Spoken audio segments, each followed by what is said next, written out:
6 and 6 TV coming at you, Kevin and Elton. Guys, it's the 20s. It's a new decade. We've got a special guest, Tony. Where were you during the shot? Let's start off with that. Where were you during the shot? I know you had an epic answer for that. I got an epic answer because I was right there, man. The 300 section with the real fans. Had a feeling it was going to be special. Had that video, the thing, and babe, I got that on video live. Jumped up and down, hugged everybody in sight. I was going to jump off the balcony, man. It was that awesome. Okay, I got to see that video. You're going to send me that video, so I'm going to try and put it at the end of this video so we can all enjoy that moment again. All right, Kevin, Raptors beat Cleveland. You were at the game yesterday, so perfect person to answer this question. Tell me what you saw. 40 seconds. Game was good. I wanted to see OG be a little more aggressive, especially against a team like Cleveland. He only had, I think, 12 points, but a lot of the guys were in double figures. Lowry had another good shooting night from three, but yeah, they shut it down. I think they were favored by 8.5. They won by 20, so they did exactly what they were supposed to do last night. But yeah, they were never out of that game at any point in time. They controlled it from start to finish, so it was good to see a performance like that. But it was expected. Did anyone surprise you seeing them in person? Was anyone more physical than you thought they would be? I know you were a lower ball yesterday. It was very close. You know what? Actually, Boucher he moves a lot on the defensive end, and I feel like that's how he gets rebounds. I got to see what he was doing kind of off camera and see him move around. He really goes after the ball. He didn't have a good shooting night, but he had a good rebounding night. I think he had 5 midway through the second quarter. So he stood out for me a little bit, not point-wise, but... I thought you were going to say that Boucher was bigger than you thought. Then I would say that you need glasses. Okay. No, he's tiny. He's tiny. Very quickly, Tony, Terrence Davis. This guy has shown so much in his first year. What is he? Is he a number one who can score and has the ability to handle the ball, or is he like an undersized number 2 who can score? Like, what is this? Where's he going to fit? I don't know, man. I'm thinking as I'm feeling this, and I don't know, this might be way overshooting his potential, but I'm thinking like Baron Davis-esque, I don't know, man. Go on. Tell me why.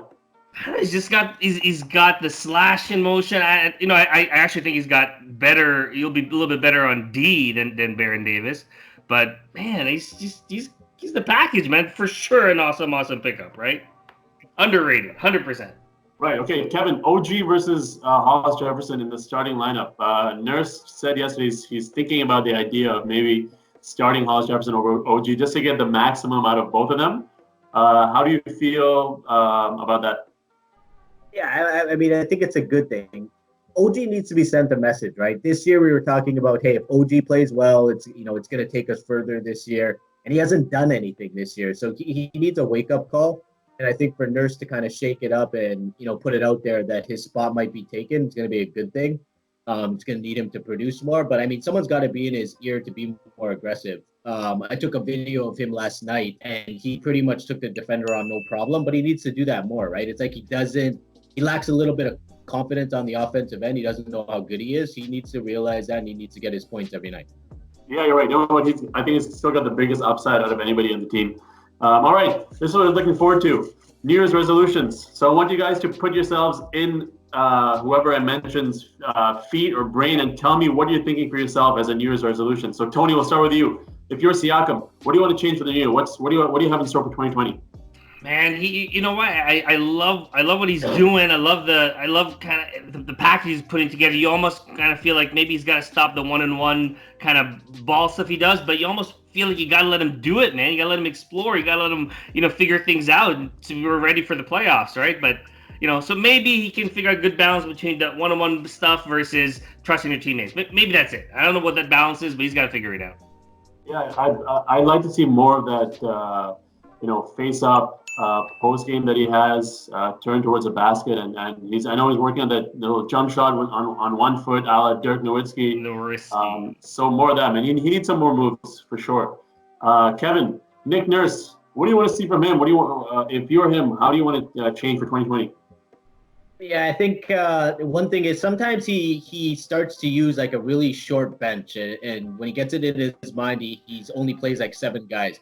Given what we've seen from our bench guys, I think he's got to, give everybody a little bit more playing time collectively and then narrow it down in the fourth quarter. But he's got to get everybody more time and then ride the hot hands late in the fourth quarter and put the best guys in. I don't think he does that enough. So we see guys sitting for long periods of time that may make a difference on the floor. I agree. There's an argument to be made that some of the injuries that have taken place, because we've had a lot of them, are due to the aggressive defense he's playing, where it's double teaming and then scrambling. So it's very demanding, the defensive schemes he's got out there. Okay, last one. Tony, Masai Ujiri. He's got some pretty tough decisions. He may not even have a full team come trade deadline, so he doesn't really know what this team is capable of, full strength, 10 games on the trot. What do you want to see from him this year? To me, it's easy, man. He's got a signed bet on yourself, Fred VanVleet, man. I don't know what's going on. We gave Siakam a re-up. What are we waiting on FVV for, man? Gee. So 25 mil, you down with that number? 25 mil, if he's going to take 4 years. Yeah, man. I mean, we're going to replace Lowry somehow at some point.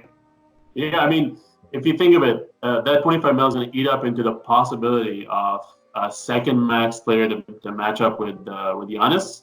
But you know what? I would rather bet on Fred than anything else. I'm in the same boat. All right, guys, that was quick, 6 minutes. Lastly, I just want to take a couple of seconds, pay our condolences to David Stern, the commish passing away today. If it wasn't for him, the modern basketball wouldn't be the way it is today. We can thank him for the Raptors franchise as well. So yeah, sending our thoughts and prayers to the Stern family. All right, guys, we're out. Tony, thanks for coming on. Anytime, guys. We'll be reporting on YouTube for the next 2 away games. Some tough games coming up, Miami and Brooklyn away. But we'll be there live outside Scotiabank on Jan 7th against Portland. So that's it. We're out. Good night. God bless. Let's go Raptors! Let's go Raptors!